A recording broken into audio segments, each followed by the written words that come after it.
Sincerely thank all of you for coming to the workshop today. It's really nice.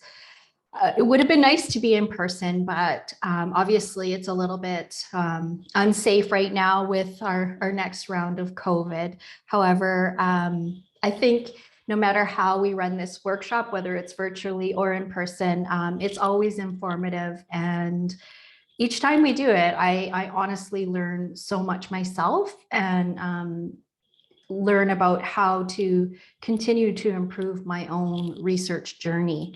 So just a reminder, the title of today's workshop is a client focus in workshop. So we're looking at things from the patient perspective, the community centered, which is a new addition to our program today, as well as design thinking.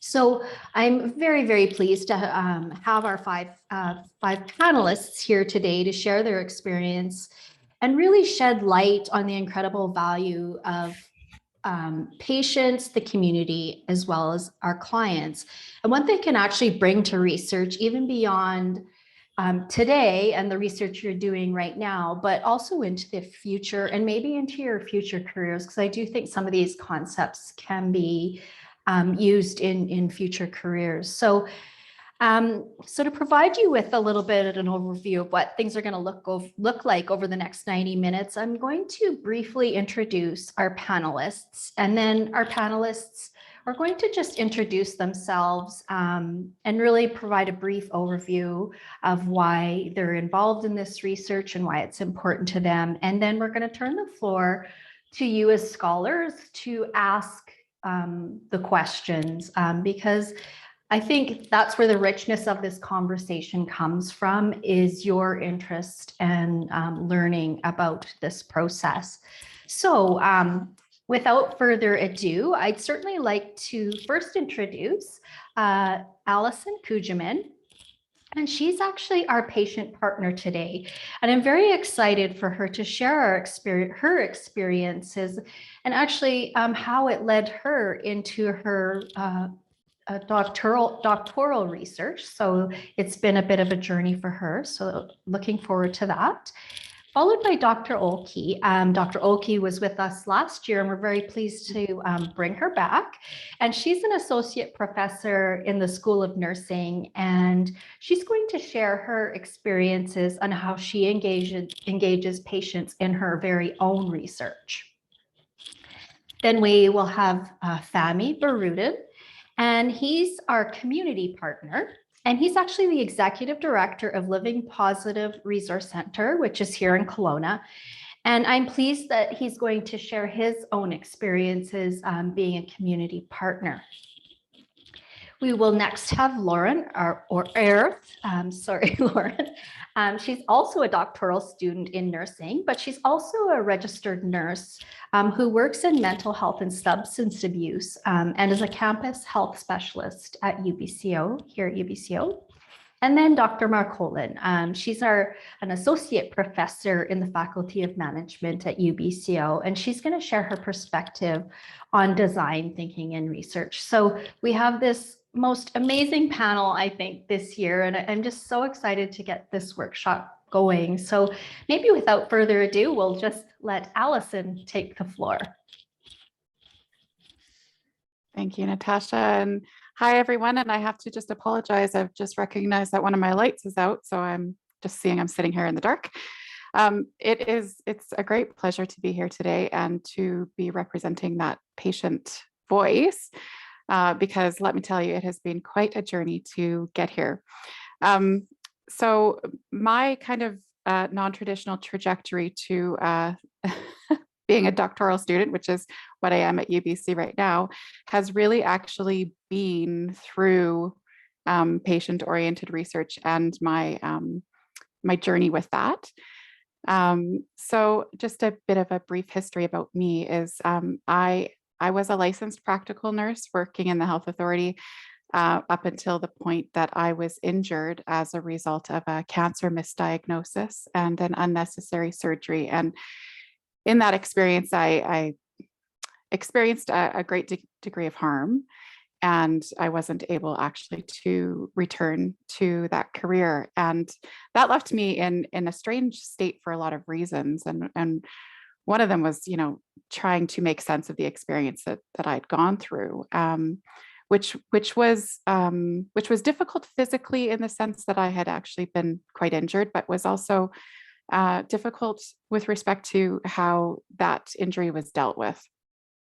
And so I, right from the outset, kind of thought, okay, I had identified an issue within the system that I felt needed some attention. And I started trying to figure out what I could do to change that, and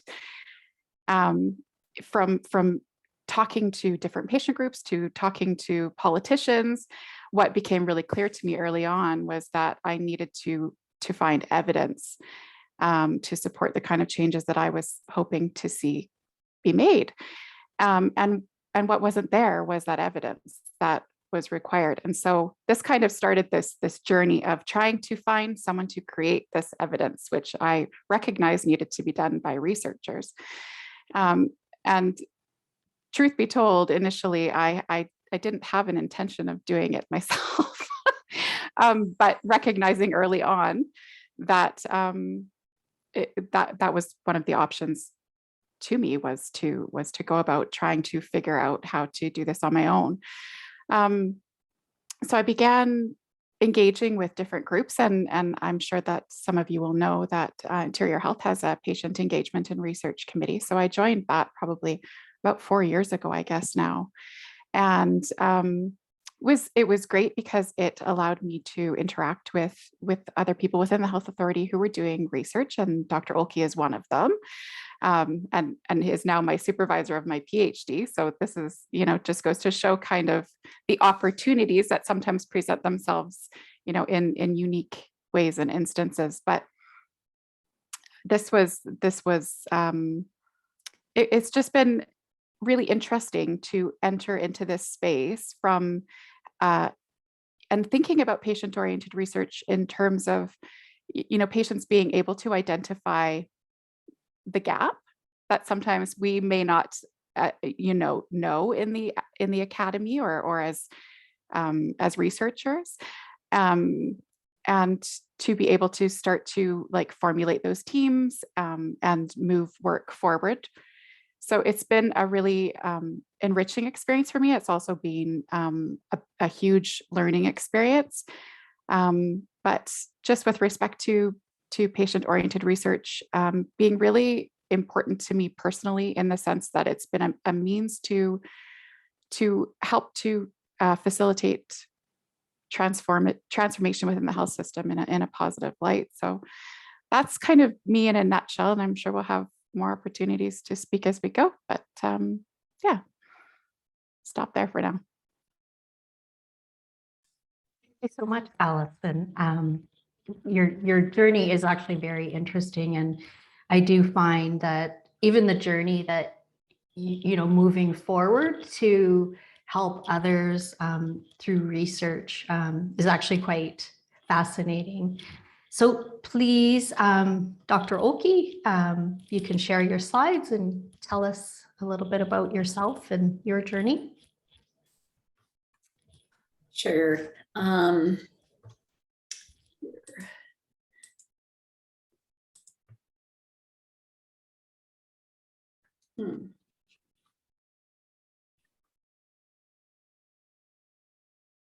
Okay. I'm not sure, you may be seeing my notes and display settings. I'll just do very quickly.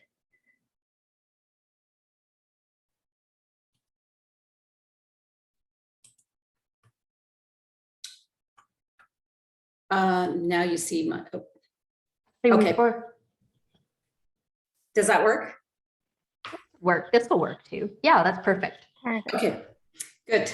So thank you, Natasha and Megan, for inviting me to speak. And so I am, as Natasha said, with the School of Nursing at UBC Okanagan here, as well as with the Rural Coordination Center of BC.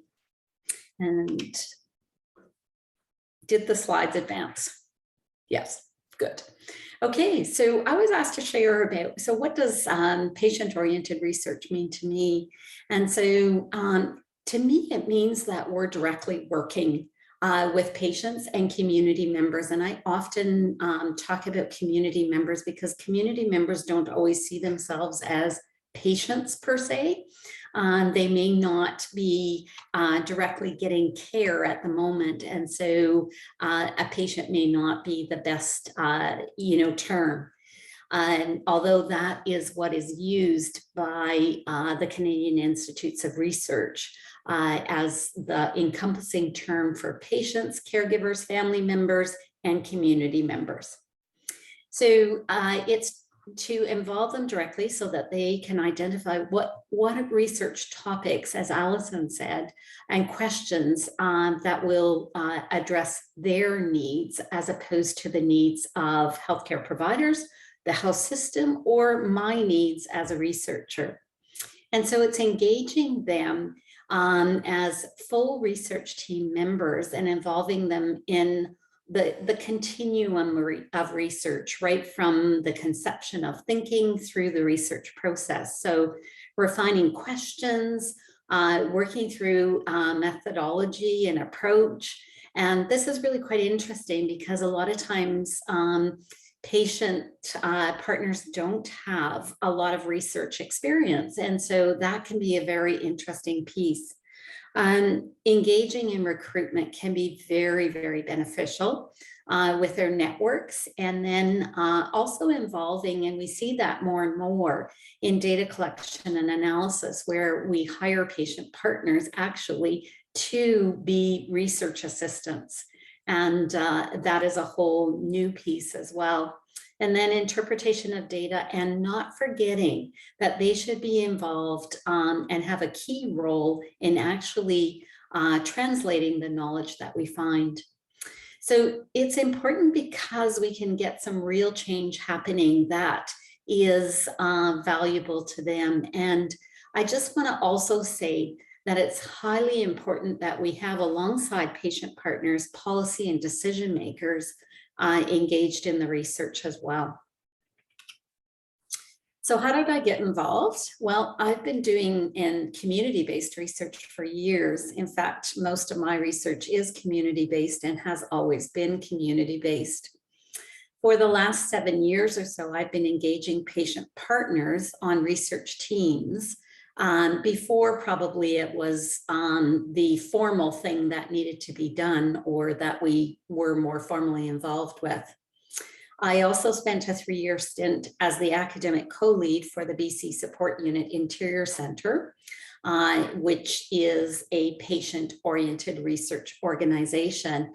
And the BC Support Unit really has a lot of great resources that might be helpful for people when you're thinking about patient-oriented research.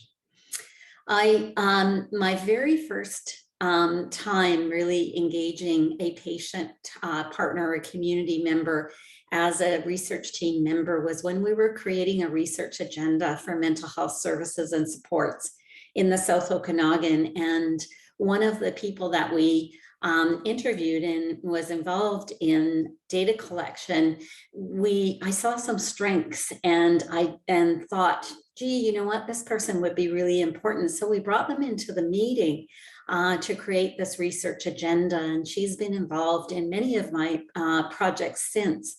But one of the real telltale things was when we talked about knowledge translation. And, she has no research training. She had no real orientation or anything like that. And she said, well, it depends on your target audience. Well, of course it does. So, so very valuable. And so I really think it's important, it's essential, it's the right way to do things.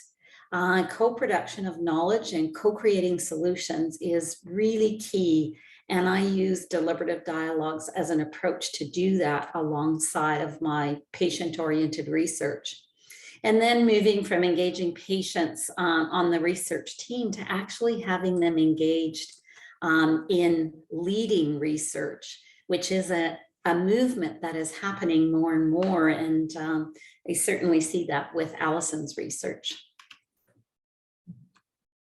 Okay, now it won't let me advance. So I think we'll call it a day, but some of the challenges that I was going to talk about and some of the benefits, I think we've talked about the benefits a lot. Some of the challenges that happen though are things like remuneration and compensation, and how do we do that for patient partners, and what's equitable fair is a really important thing. One of the other things is that there still is so much tokenism. And so having that one or two people on a research team just because the funder says we need to, or because we think it's a good idea, but then really not engaging them on an ongoing basis and really being an equitable partner. So that's an important piece. Opportunities. And really letting patients know, our community members know about opportunities is an important piece as well. And then finally is inclusivity and equity, and ensuring that we have the perspectives of different individuals, groups of people, so that we have their voice at the table is really critical. So thank you. So much, Dr. Olkey. So many key points there. I've got some questions that have already come out of your slides, but we will turn things over to Fahmi first, and I'll let you take the floor, Fahmi. Thank you. Thanks again, Natasha and Nagin, for inviting me to this. So hi, everybody. My name is Fahmi Bahardin. I go by he, his pronouns. I currently work as the Executive Director at Living Positive Resource Center. Just quickly acknowledging that I am calling in from the Okanagan Silk Territory, and we're located here in the downtown Kelowna area. So as a quick brief overview, the organization that I currently work with is called Living Positive Resource Center, and we work as we're a nonprofit that works specifically to provide supports and services for people living with HIV, hepatitis C, other STBIs, and also those who are increased risk for it. So quite a large demographic of people. I always say to folks who are asking the service if they're not sure, is that if you've ever in your life ever considered using drugs, have used drugs, have considered having sex, have had sex, you fall under our demographics of the people that we serve. So that's a quick overview of what we do as an organization. As a person, I am here in Canada as a refugee. I moved here about 7 years ago. My story kind of goes, like, not to say opposite, but in a different direction than most people that I think goes into this, because I was very heavily engrossed in academia. When I first moved here, sort of moved in on a study permit, really wanted to be involved in it, and then started being more involved in the nonprofit side of things. And then from there, realizing that that was kind of, being the community partner was a much more fulfilling and interesting thing for me. Not to say there's anything wrong with that, but that was just the way that I was growing up and sort of wanting to do stuff. So I'm now, as Natasha mentioned, representing sort of one organization here in Kelowna, so coming in as a community partner. But also being a nonprofit, I realized that I was like, oh, great. I'm kind of just been back in academia, because a lot of the folks that I've worked with through this conference, through other organizations, has just been with academia. So I can't run away from it. So even when I was in Vancouver working with another nonprofit there, specifically working with youth living with HIV and hepatitis C, obviously it was a very up and coming, and people were very interested in it. So we got a lot of folks who are coming in to do research with us. So as a worker, as a social worker, as a nonprofit member, I've been working with a lot of folks from academia to do basically what you folks are talking about, to obviously in the past, never really having a name for it. And I was like, oh, you want to collaborate with us? Sure, why not? Let's do it. So to me, it's always just been something that's been really beneficial, because in the field that I work with, there's not been a lot of good research coming out of it. In the past, we've had to deal with biasness. We've had to deal with systemic discrimination through the system, marginalized groups not getting their voices heard, research being very, very biased towards one category of people, their stigmatization, their stereotypes that exist, and all of that. So being able to be a community partner in these sort of environments is really, really beneficial, because as Natasha said, like, even for me as a community partner, I'm learning something every single time I'm involved in something like this, and I can hopefully you folks are learning something from me as well when we're doing this type of work. So it's always been really, really something that I really love being a part of. I don't think I've ever really said no to any community partners, any organizations, any academic person who wants to be involved with our organizations. In the past year, in the 3 years that I've been here, we've hosted students who want to do their practicum here. We've done a lot of research in the past with smaller research teams and stuff like that. When I was in Vancouver, I was working with the BC CFE and also the BC CSU quite a number of times. So being involved in things like PrEP studies and syphilis studies or harm reduction methods and efforts and stuff like that. So I've been very heavily involved in it. So happy to be a community partner in this again.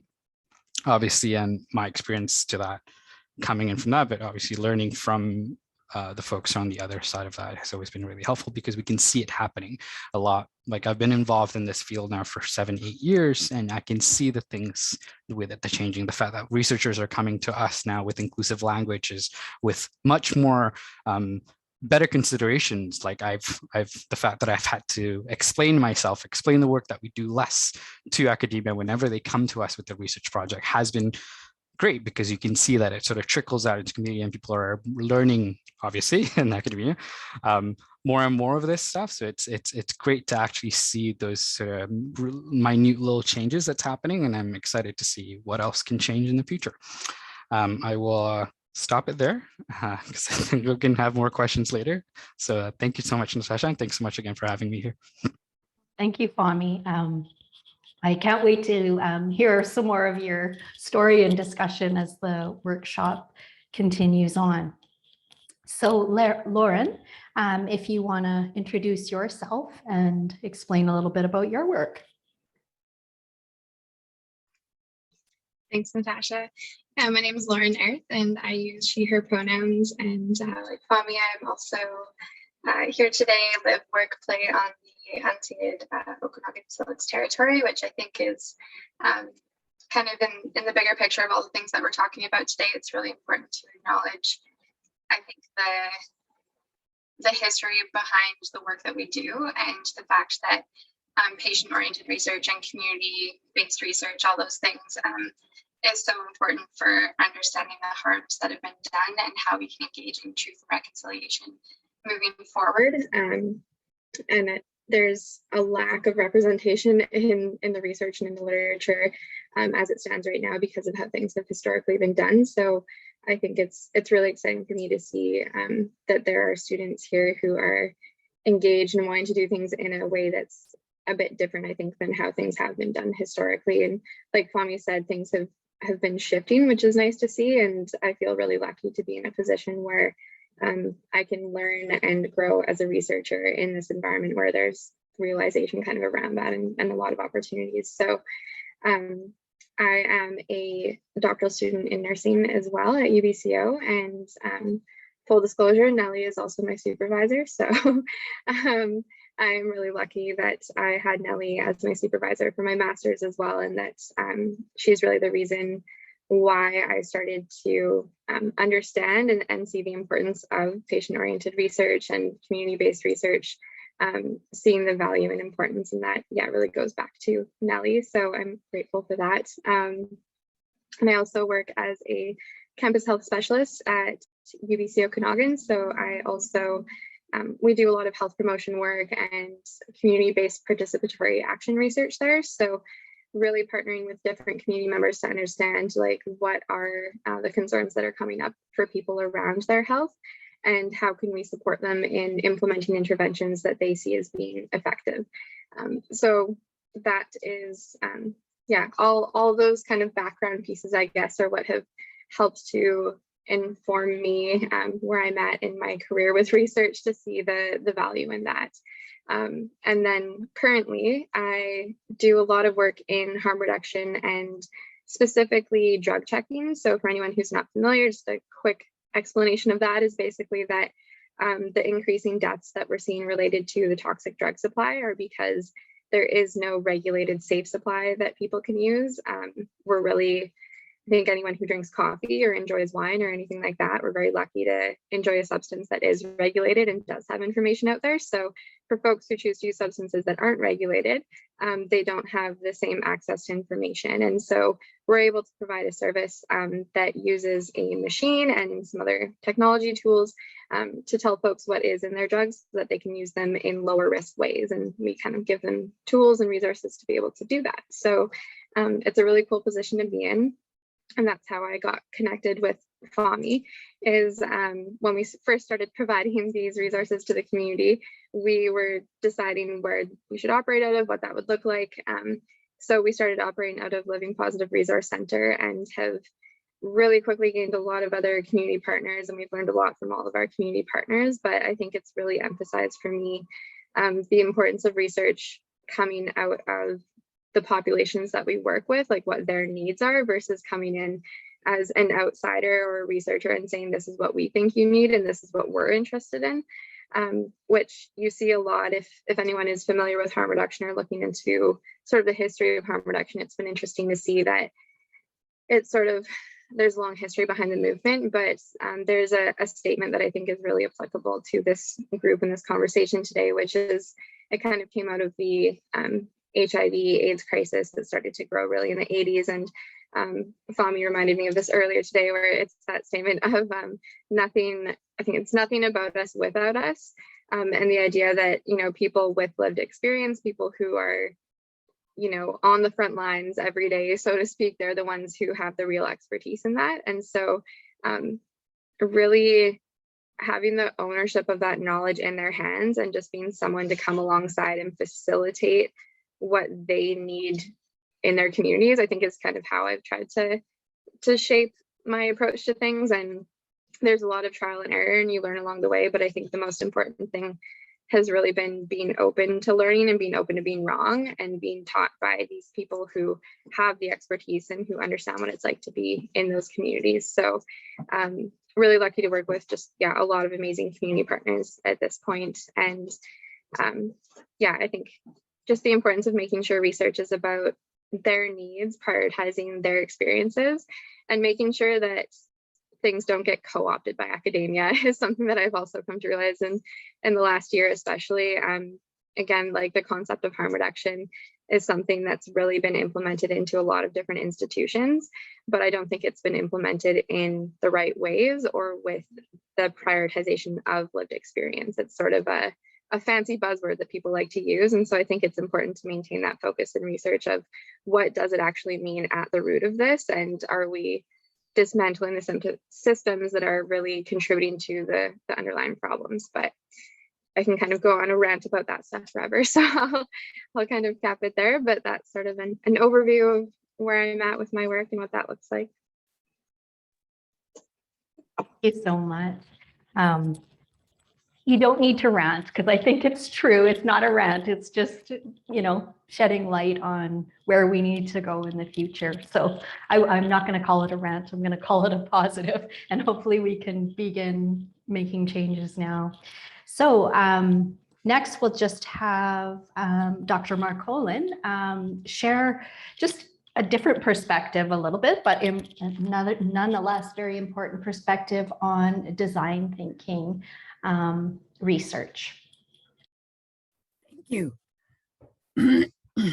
Sorry, my throat, I've been on Zoom most of the day, as most of you probably have as well.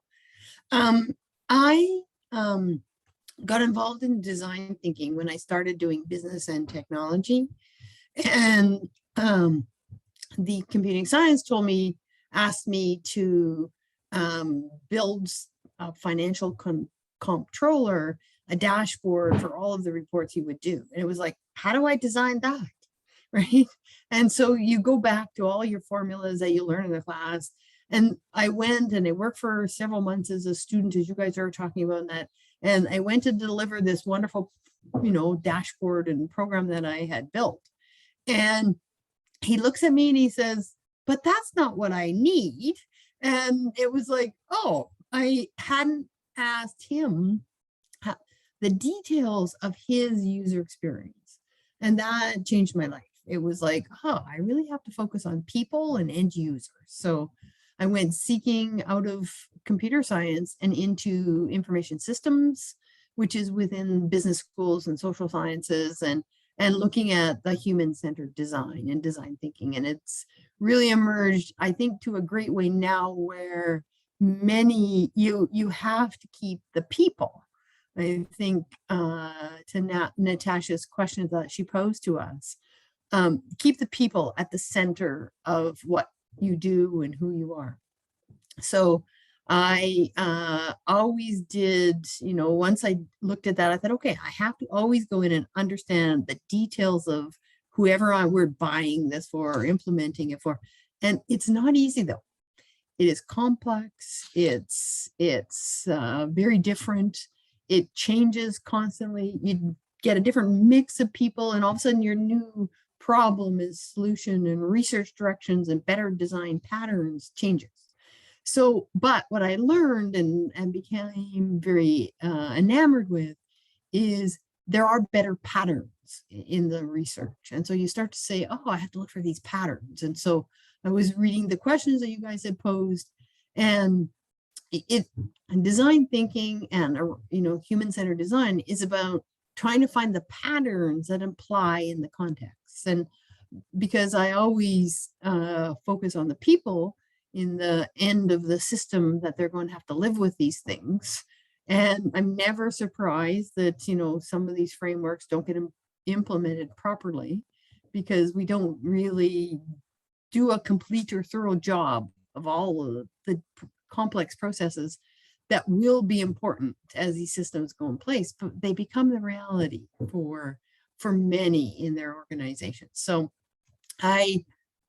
there are many design principles in my field. I'm going to put after I finish, I'll put a reference to a paper that's in press that has a high-level overview of many examples of some of these patterns of what works better. So people who go around and say, okay, that didn't work very well, don't do that. Make sure you do these things. So many of the design thinking researchers are sharing and building, and so it's really about bringing those complex processes together. And I am currently working with health systems, mainly because I see such a lack of the patients integrated into some of these systems, and so that has drawn me into this area. I think I will stop there, and because I think then we can have a dialogue about some of the questions, but great to be here. Thank you. Okay, so what I thought I would do is that as MURPH scholars, we know you have prepared some questions, and I'd like to open the floor to our students.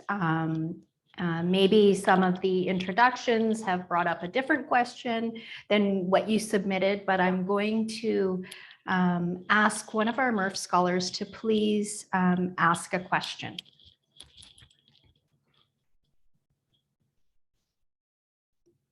I might have to pick on one of you guys, but feel free to jump in and unmute your mic.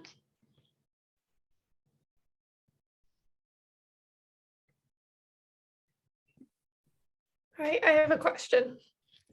Yep, go ahead. I was just wondering if you guys have found that there's additional barriers in working with patient-oriented research when it comes to unpredictability or something else like that, and how you navigate that throughout your research.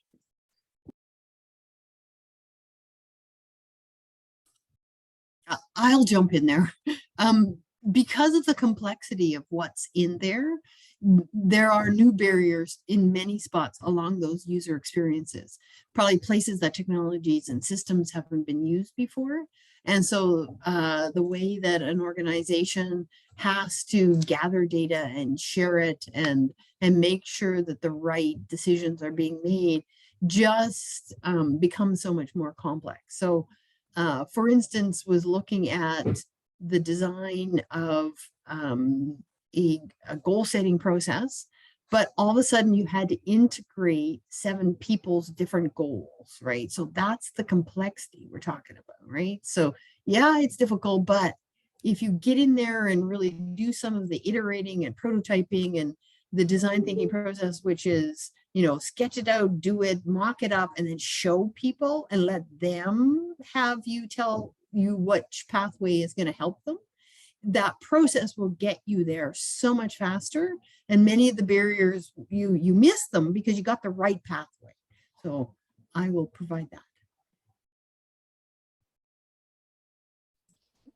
Do you have anything to add, Dr. Oki? Yeah, I was just going to add a bit. I believe that both patient-oriented research and community-based research take more time, and you have to build that time in. I think about patient-oriented research and orientation for patients. If they're not familiar with the research process, you need to also consider that some of those patients have chronic conditions and different needs that we also need to meet and think about. And so, they may be ill one day and aren't able to participate in a meeting or whatever. And so we need to build that in as well. And then from a community-based research perspective, you need that time to build relationships. It's so critical. I have a bit of a practical question. So you say that time is really important, but how do you maneuver things in a practical sense when you're given a grant, for example, and they want it done in 3 years? And I think in the world of granting, it's just sort of starting, some of it's a bit of tokenism, but they're just sort of starting to think, oh yes, now we're going to have that patient involved. And then, but you're given 3 years and you're supposed to meet these timelines. So how do you practically work around these things? Because the field isn't maybe there yet. I think something I was going to say in line with this is kind of, you do have to definitely work within tight timelines with like grants or expectations of different projects or that kind of thing. But I think that's where the process, kind of like Nellie was talking about, is so important to consider, and to not just view the process as part of an individual research study, but like, what are you embodying in your work and what are you pursuing, I think, on a day-to-day basis, and what relationships are you continually building and fostering, because that's what's going to lead to the success of those projects eventually, I think. But I think it also requires some pushback, because as we're seeing, a lot of different changes in the way that the world works right now and realizations, I think it's important to have a bit of pushback too with organizations, or see what you're able to kind of negotiate with them, and thinking about how, well, asking them, what standards did you establish that timeline on? And is that based on like a Eurocentric lens of what research should look like? Or is that based on an idea of what it looks like to be working with whatever the population is, and what their goals and their ethics and their community functioning is? And really, kind of challenging, I think, those organizations on that, to say, like, we don't have equitable research information out there because you're not allowing for it to happen. And trying to, which is hard, definitely, but I think it's important too. Maybe not the most practical answer, but. And I'll maybe just jump into here saying that I think that within patient-oriented research, there are massive opportunities to address some of these issues that Lauren's just raised, right? Because we can be a little bit disruptive. Like, there's a reason to answer these questions. And I think a lot of times too, what the partnerships offer is maybe in instances where as an academic, you wouldn't be able to push back. There'd be more opportunity as a patient too. And once patients understand some of the structures, then they participate in helping to dismantle some of those kind of colonial bits that are problematic in a lot of ways. And I think that that's been a reason why maybe patients haven't been as involved in the past, but I think we're seeing a lot of those barriers being broken right down.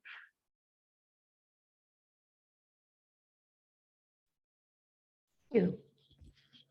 I see we have another student with her hand up. Ria, do you want to ask your question? Sure. First of all, thank you so much. It was nice meeting all the panelists. And so I just have a quick question as a follow-up to Natasha's question. So like when we incorporate patient research, and what are the implications for us researchers? As in timeline wise, or experimental design wise, what are the implications and how do we tackle like any hardships that come along the way?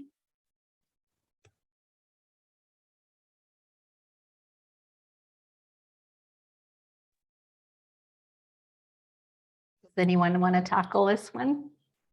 I'll start. Well, other people think of other things.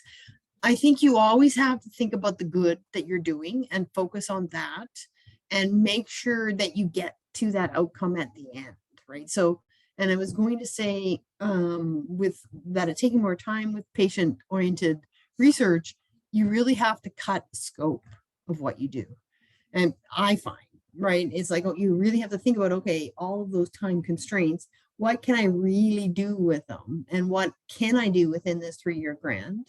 And really try and think about the positive impact. You're always going to, at the same time, have a negative impact. And you try to make sure the balance is on the positive more than the negative. And so doing things like, do they really need the system? Did they really tell me that they need that? Or did I really want to design that? Right? Because it's my pet project. So, and so that rapid prototyping that in the design process, listen to what they say and make sure you capture their words and their choices, and don't say, no, you really want this one over here. I made that mistake multiple times, right? And then I went, oh, they won't use it because I designed what I need, not what they need, right? So try to work on that focus for their needs, and I think the balance of that impact will be on the positive side. Thank you. Any other thoughts? Fami, I see you're writing in the chat. I'm just not very good at multitasking. No worries. Some people were just talking, and sometimes That's I'll good. like to No, get it that's out of the good. way so that I don't lose my point. Yeah, for sure. Yeah, thanks for that. One thing that I'll add to the sort of like going off at the previous point was like one thing that I've had experience in the past is that I've engaged with researchers and stuff like that who've had to change the scope that they're doing because the perspective changed, right? So sometimes researchers become a little bit too overbearing, especially in the work that I'm doing. Like, yeah, we can talk about harm reduction and we can talk about like sexuality, queer identities and stuff like that, but we're also dealing with this systemic world that is built upon, as Lauren said, Western views and Western cultures and Western perspective. So sometimes it just helps to sort of reel it back and see what you can actually change, because it might not mean that you're changing the entire world, but it means a lot that you're changing the world that you can, the part of the world that you can impact. So understanding that your scope is as, for lack of better words, limited as it is. As a person who's working in a nonprofit, we understand that we're not miracle workers. We can only change as much as we can, and just, you know, have that perspective so you don't burn out yourself and you don't, you know, overestimate the kind of research that you're doing. But as long as you're, as said, like if your intention is there and like you are trying to provide betterment for the world, and that's what you should be going for. I'm just going to say too, sometimes actually that process of engagement actually will facilitate the research like trajectory, like time wise too. Sometimes it will actually drive it. Sometimes you'll get a group that is so engaged that it will absolutely propel it. So I think it's fair to say that for the most part, it can slow things down, but I think oftentimes it can be the opposite. And in terms of like your knowledge translation, if you have got a group that you're working with that is really keen and excited about your research and your results, then they will translate that into practice for you, right? So I think it can go either way.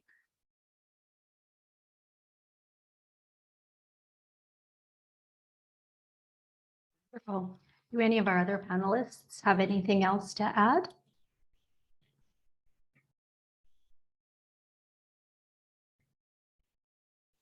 Hey, do any other student, our next student, do they have a question that they can raise? Yeah, go ahead, Maddie.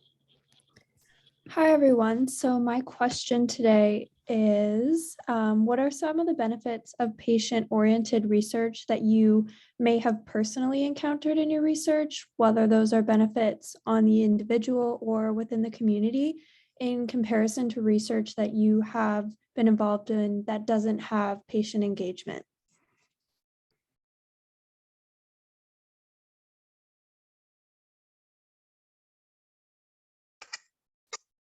I think, and this is just kind of anecdotally, but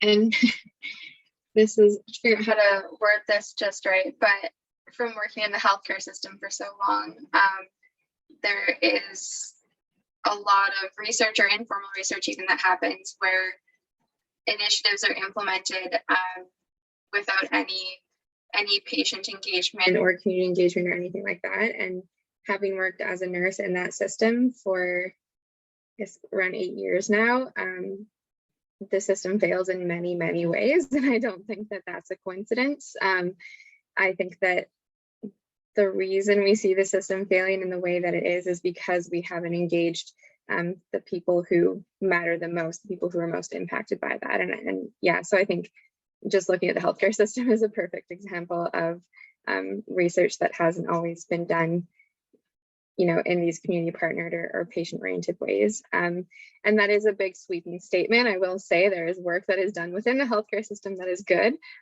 but overall you see a lot of things implemented where as nurses, as patients, you're all going like, why are we doing this? I don't understand. And it's not helping anyone, and it's not taking into consideration the needs of everyone involved versus the patient-oriented research I have been involved in. It's more time consuming, which I think is why the healthcare system likely doesn't engage in it quite as much or in the same ways, because they want quick solutions.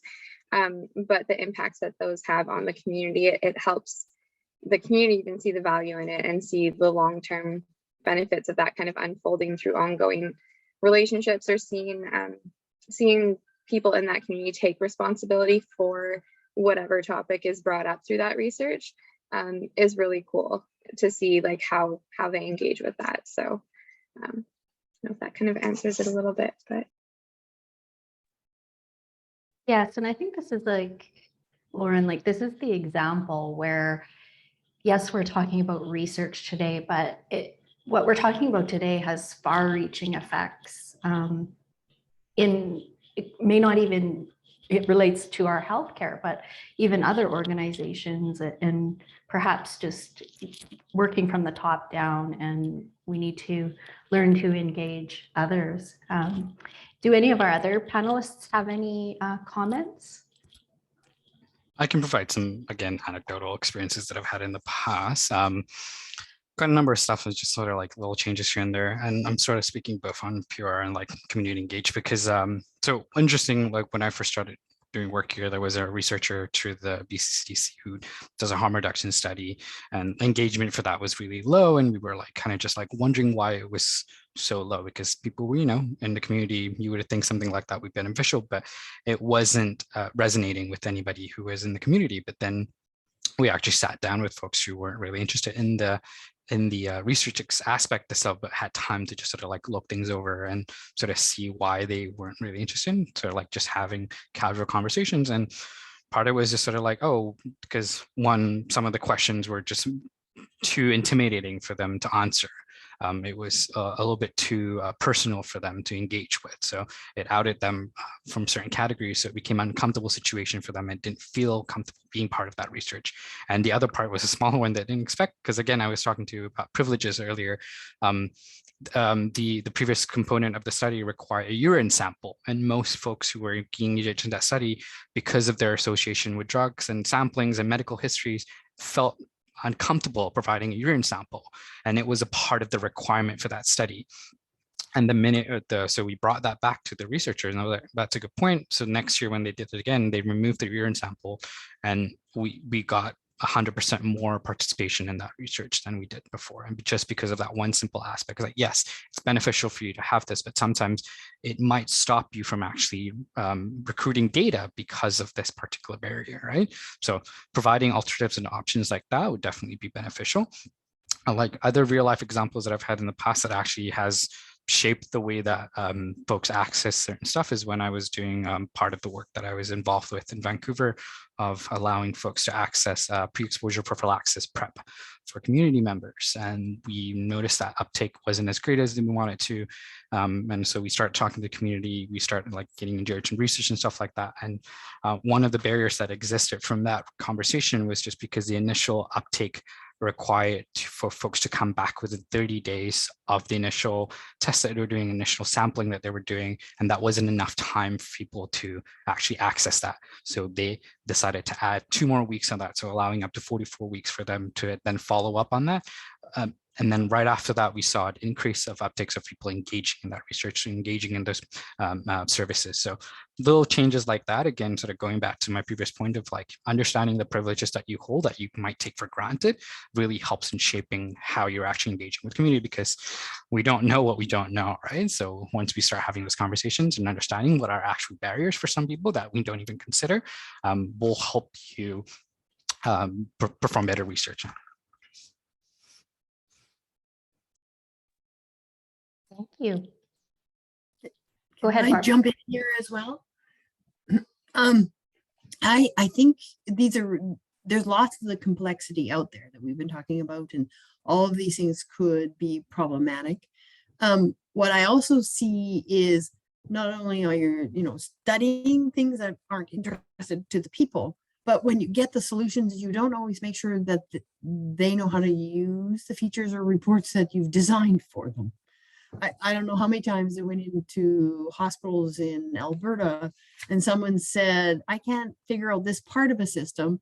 And nobody had bothered on the implementation team to transfer the skills from the team to the users. And so I just went in there and showed them how to use a query reporting tool, which was pretty simple. And within like 20 minutes, I could get them, functional in getting access to their data. But nobody had bothered to teach them that, because nobody, they were interested in writing the papers, but they went, no, these people have to use the features that we're studying about. So it's all of those things. Make sure you're studying things that are going to help them, and that you transfer it to them in that implementation. So I would add that as well.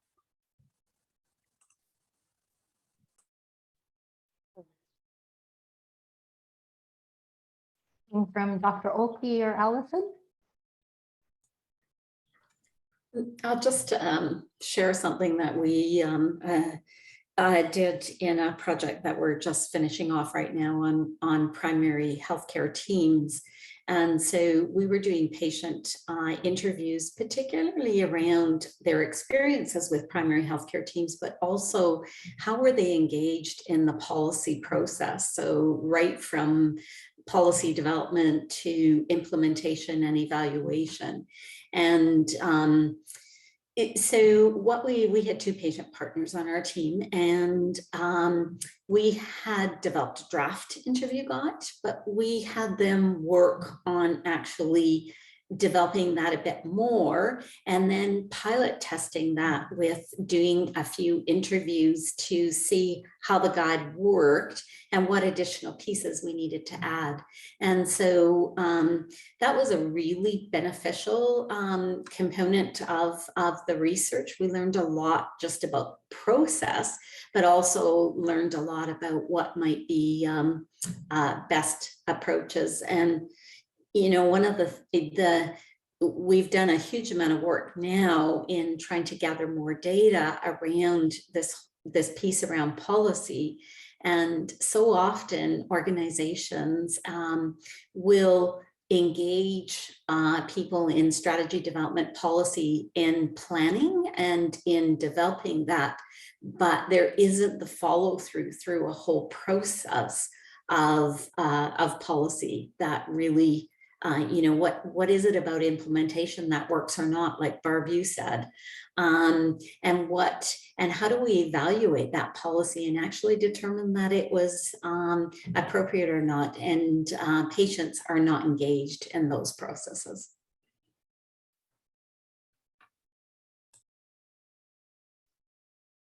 So, do we have another question from our student?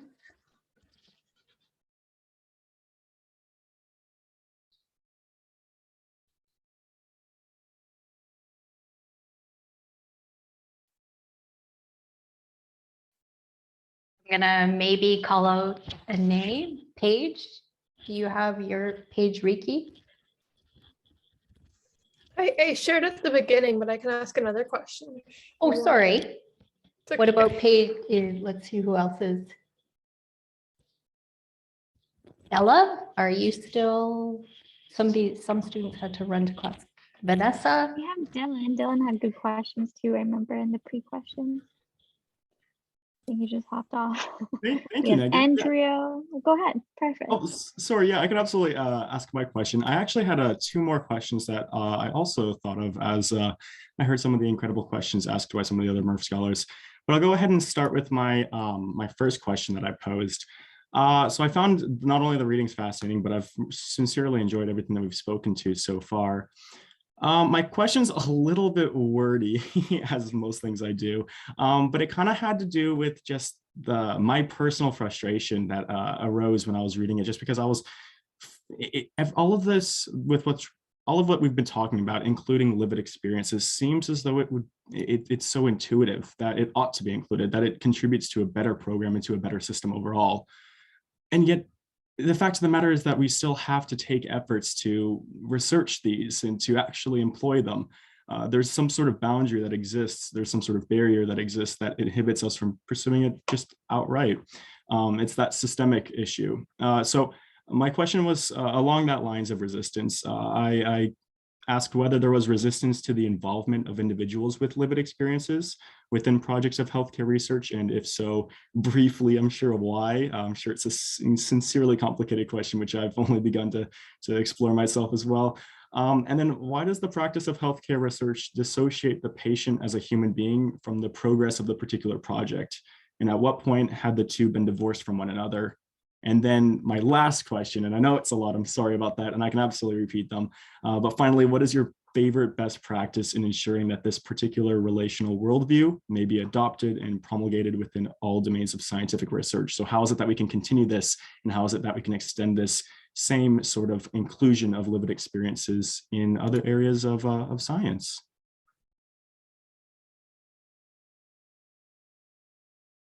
Thank you for your questions, Dylan. May have to break them down, but can Dr. Marcolin? Okay, you can start. User resistance is one of the biggest problems. And so on both sides, like with the patients, they're trying to get in, some are not trying to get in, and then the professionals who are in the systems are often not wanting to change their processes. So it is a huge issue, and there's many really interesting research questions in there. But take some area that that you want to look at and really try and figure out how you can figure out better ways into some of those questions, right? I've been trying to get into some of these different specialties, and sometimes teams don't want you in there. And so but that then shapes how you're not able to get the better practices in there. You're like, no, I got this better practice. I know it could help you, but you don't always get that chance. So there are some frameworks out there in change management where Loon and Shane has, unfreezing, changing, and refreezing, and there's 8 steps of how to change projects, and have a look at those. There are just phenomenal, fascinating research questions about how you try to get the users through those processes in the experiences that they live every day in their lives. And And I think it will also depend, Dylan, on where you want to do your research. So I was trying to listen to if there's an area that you want to do do you want to do community research? Because then potentially it could change. But studying resistance and trying to help get through it and uncover is a really interesting topic. It is hard, however, I will say that. But there are certainly change management frameworks and papers that could help you in that area. Well, maybe we'll answer this first question and then move on to the second one, if that's okay. Do our patient partners have anything to add? I think you could provide some interesting perspective on this. Yeah, I'm happy to speak to that. And I think, you know, the first word that goes off in my mind when I think of the term resistance is like, there's a power dynamic here, right? And I think like when you're talking about academia, when you're talking about the healthcare system in particular too, right? These are like some of the most hierarchical structures that we see. And there has been, I think, just I mean, it's, patients have done, you know, with respect to the patient movement, they've done some amazing things, and even being able to write in journal articles and and voice a perspective, and that has really riled things up.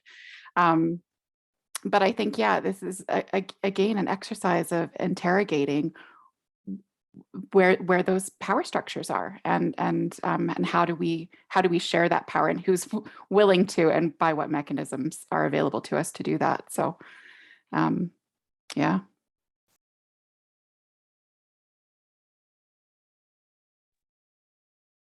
Swami, I saw you had unmuted your mic.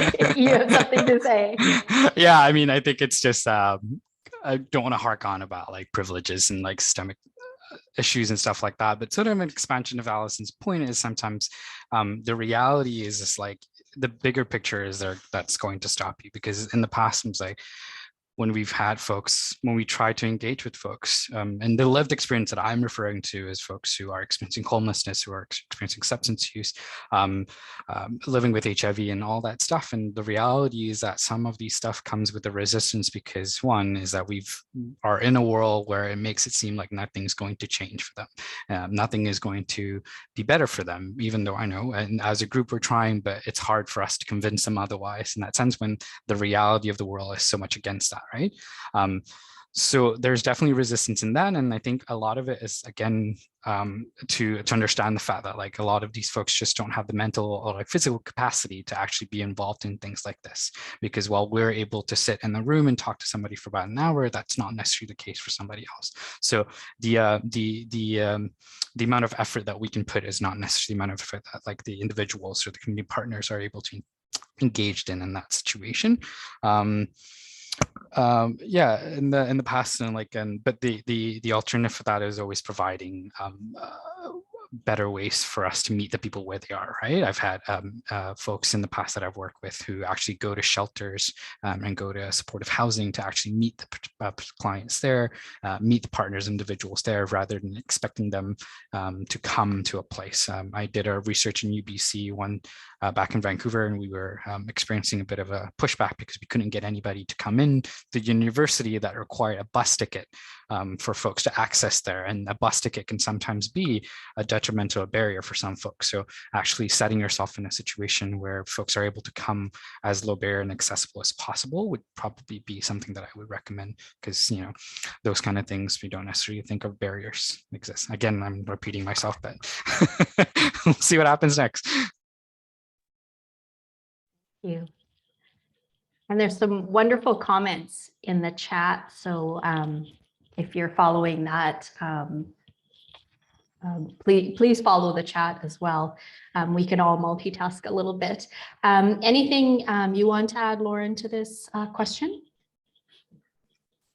I think I would just say, as far as capacity and being able to engage folks and thinking about, you know, why they might not be interested in engaging, that kind of thing, always asking that why, and just kind of reiterating what other folks have said in terms of like, yeah, why are these people not wanting to engage, and how am I approaching it that's creating that kind of dynamic, right?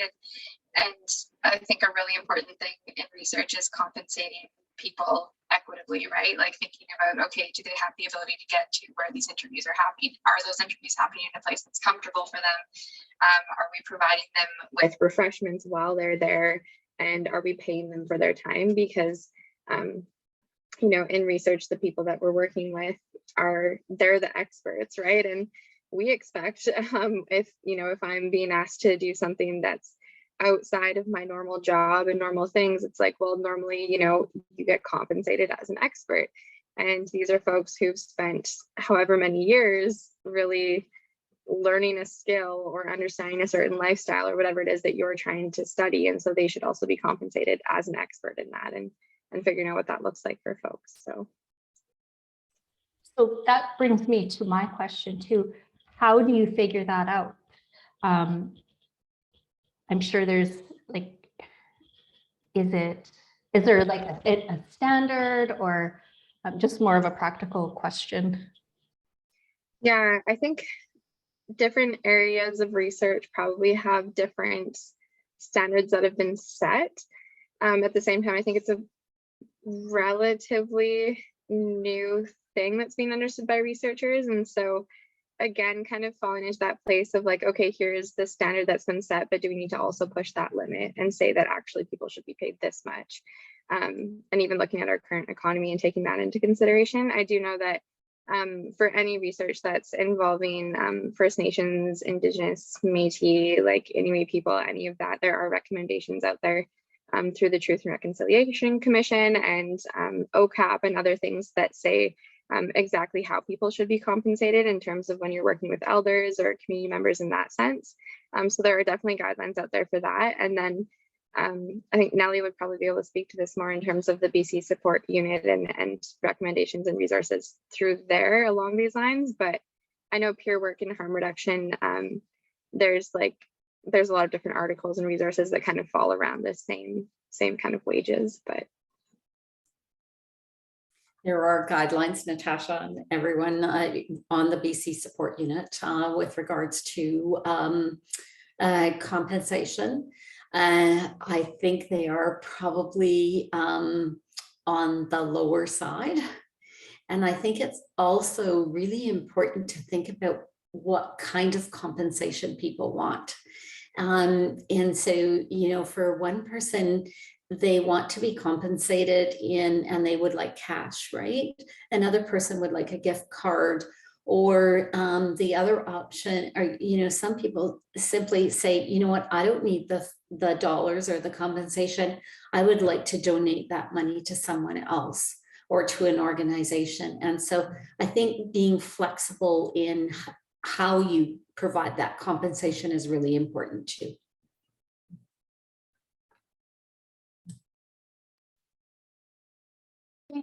Thank you. If we have time, I'll go back to Dylan's question. Are there any, I know there's like, still have some students on the call that might have some questions that they would like answered. On Andreo, do you have a question? Yeah, sure. So my main question was more of a logistical thing.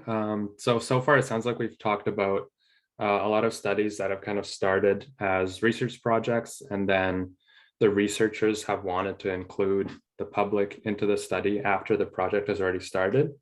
So my question was, how common is it, or does it ever happen that a project is brought to a team of researchers from like a group of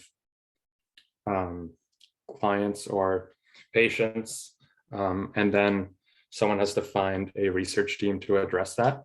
Or is it always that the project already exists and then someone decides to involve people in the community or patients?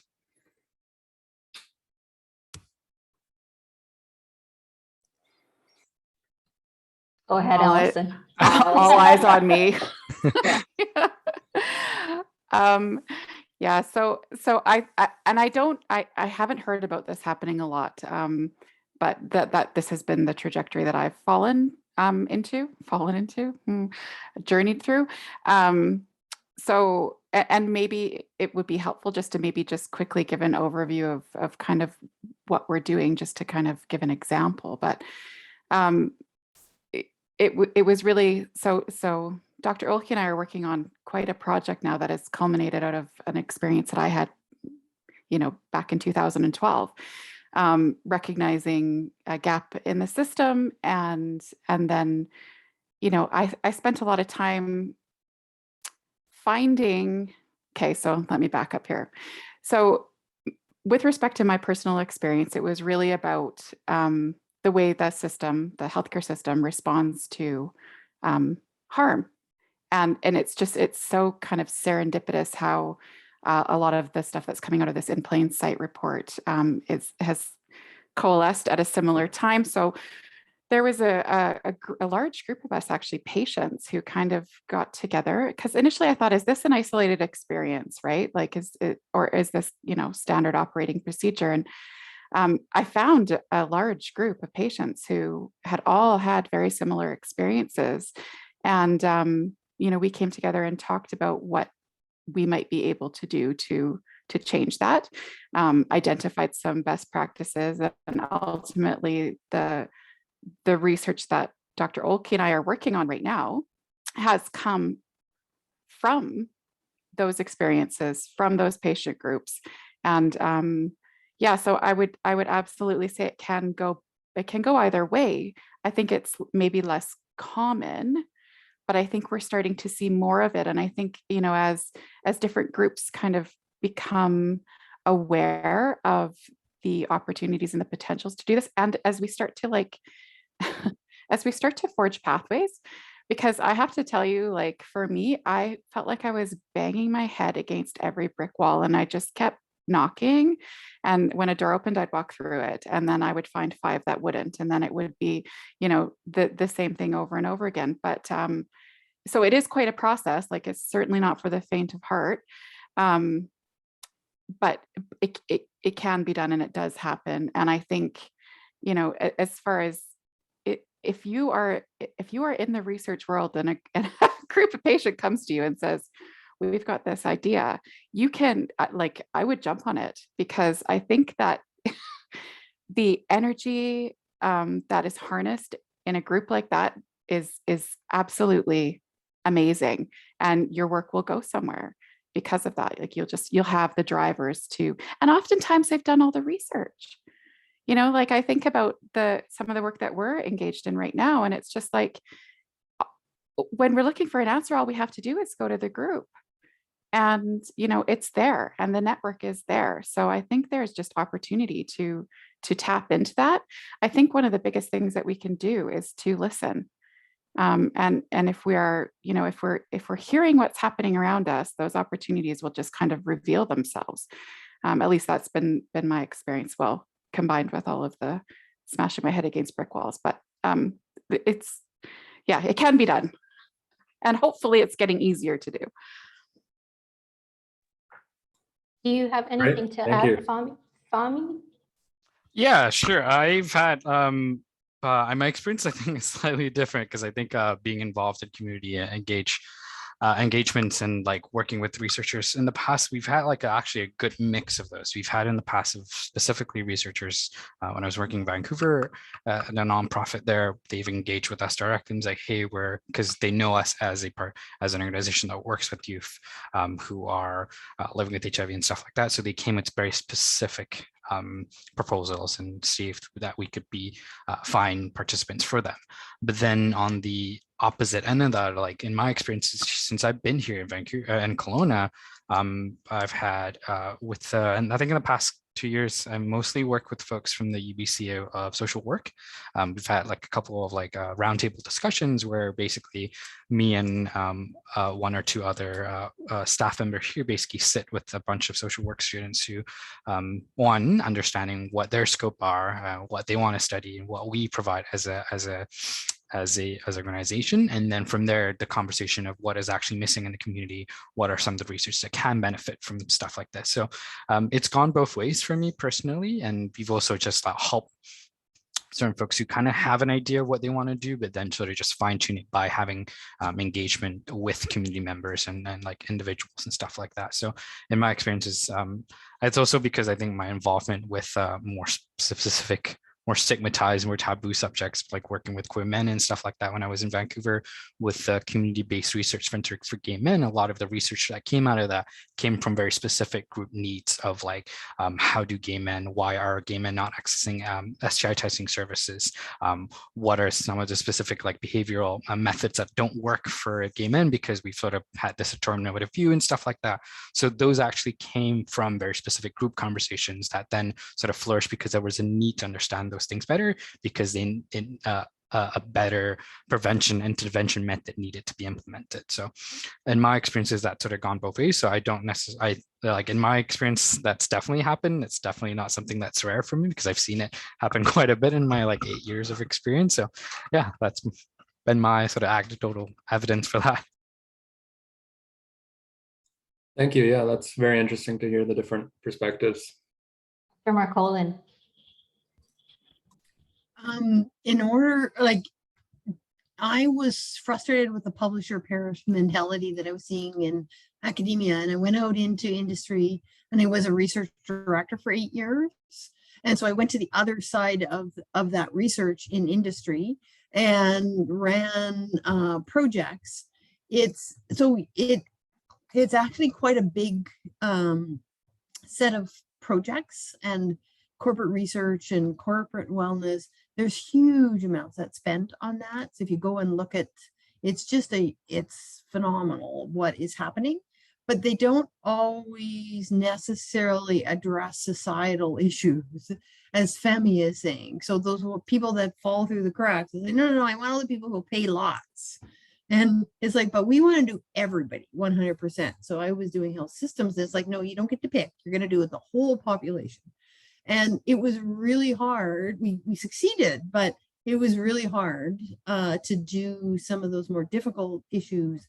But we said, that was our objective is, no, we want to do 100% of the population with this research and show how it works for everybody. It doesn't matter, which category you're in.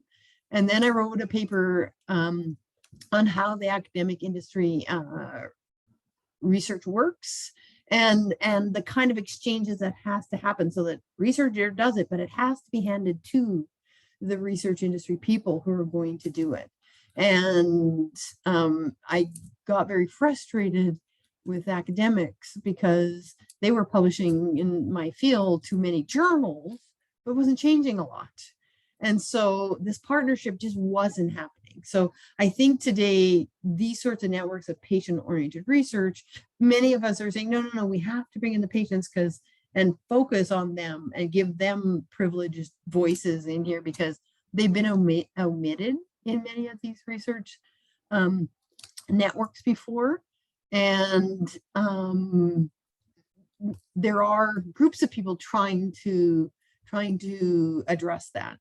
But the profit motives in industry is different than universities sometimes, and so it is a complex, challenging set of research, but it can be done, and some of the companies actually want to help. So I just keep seeking out the ones who want to do whole populations. You don't get to pick, and we're making inroads, right? It's like, okay. Now, and so you work with the ones that will help you take care of more people. And so it can be done, but it's, and it goes both ways, but often the different sides have different objectives, right? And so you want to figure out where you're going to contribute in your research in that exchange. And it's not really, it's not like you give up a project, it's you invite people together to collaborate, right? So and so I will look for people who want to collaborate across those boundaries so that we can change something, right? Because I'm tired of putting publications into journals that nobody's reading.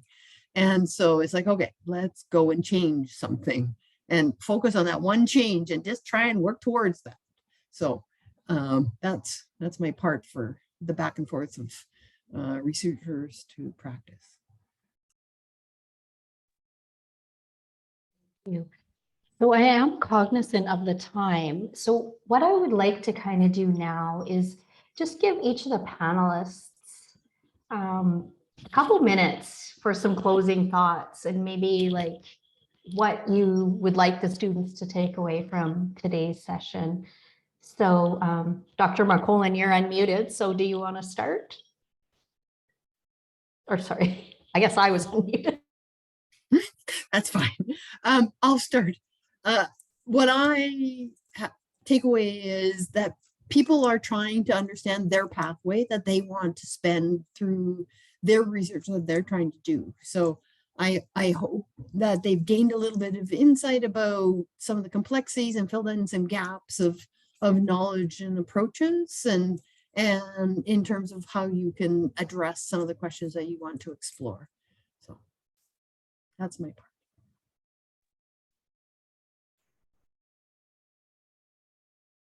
The other panelists want to go next. I'm happy to go before I lose my train of thought. So just in closing, thinking a little bit about, this idea of wanting to contribute to the change, the big change, and a more equitable society. And I think, and I've just written it in the chat, like I love this term epistemic injustice, because we often talk about knowledge being power, but who gets to create knowledge, right? So this idea that, we've historically, that this has been a really privileged space, right? Like, so letting those people in with that lived experience to create the knowledge that is rightfully theirs to share. So I just think that's a really powerful piece of how we will see the changes that I think, we're looking to see in terms of making, society more just and equitable. Part of the process.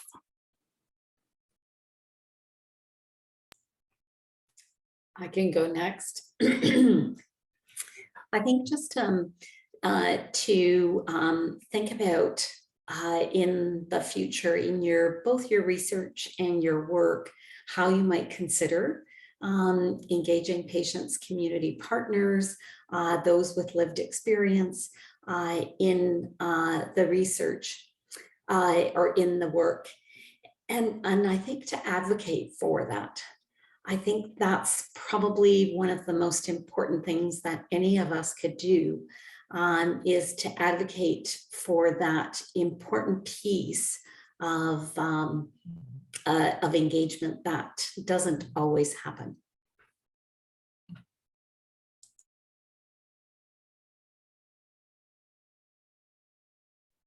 Tommy, would you like to go next? Sure. Thank you. To just summarize, I think one of the things to sort of go back to something that was mentioned earlier of not being able to engage individuals and community members and stuff like that. One of the best ways I think was recommendation is always community partners exist, nonprofits, grassroots organizations, they always exist. So if you aren't sure where to find people with lived experiences, always try to reach out for those members first, because odds are they will have the necessary pathway to be able to reach out to those folks that are in your category of scope. The other thing to remember as well is sort of like one of the best quotes I remember from actually a client that we work with who was living with HIV, who we were talking about sort of like why their experiences as a person living with HIV is so different than what is defined as by a doctor. And he summarized it very, very simply. It was that my doctor is a person who is an expert in HIV. I am a person who is an expert of living with HIV. And to me, that summarizes our interpretation of certain conditions. Our interpretations from an academic perspective might not necessarily translate to a person who is living those experiences. So it's important for us to bring those two perspectives together, kind of like the whole point of this whole thing, right? Because you can't ever just have that one definition. It always has to come from both perspectives so that we can actually provide better ways to do it. And yeah, at the end of the day, we might worry about tokenism. We might worry about sort of summarizing people to numbers and percentages, but in some parts of it, those things are still necessary because we can't move forward without, making sure that those voices are actually being heard, and those, while they might be numbers and percentages, they are also voices in the community.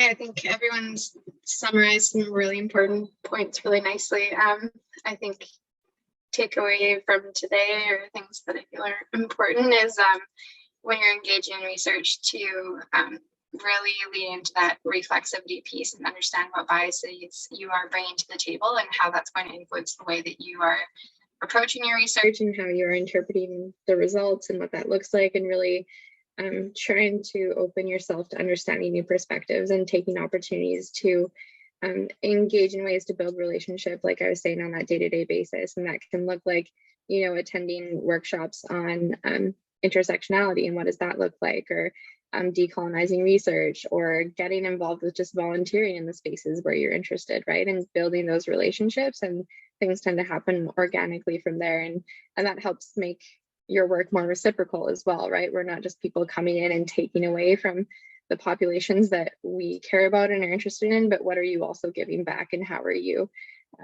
supporting those communities in the bigger picture, right? I think that helps people understand where the value is in research, right? So yeah, really good conversations today. It's really nice to hear all these things. So Yeah, I mean, as we close today, I just want to take the time to say thank you so much to all of you panelists. As I mentioned, every time we have these sessions, I learn so much about myself, how I need to reflect more on not only myself, but research and my career as a whole. And just want to thank Dr. Marcolin for sharing that industry management perspective with us. It's actually quite a unique perspective. And both Fahmi and Allison, I can't thank you enough for sharing these open and lived experiences that you've had in both the community and as a patient. And also Dr. Olkey and Lauren, just sharing that expertise from that research perspective. It is so important. And it's so wonderful to see you leading this field. And hopefully we can come back to you all someday if we ever have questions, because certainly, even though we are making inroads, there's certainly we need to make more, let's just say that. So just want to thank you so much again from all of the MURPH scholars, Megan and I, Dr. Forsman, who's also on the call, who guides us with these workshops. So, and I guess the quote that I think we should live by, which I've also heard before, but thank you for reminding me of it, Lauren, was this: nothing about us without us. I think that really sums up what we talked about today. So thank you all. And yeah, you can move on to your evenings, and thank you so much. good luck. Bye. thank you, Natasha and Megan. Thank you for coming. Thank you.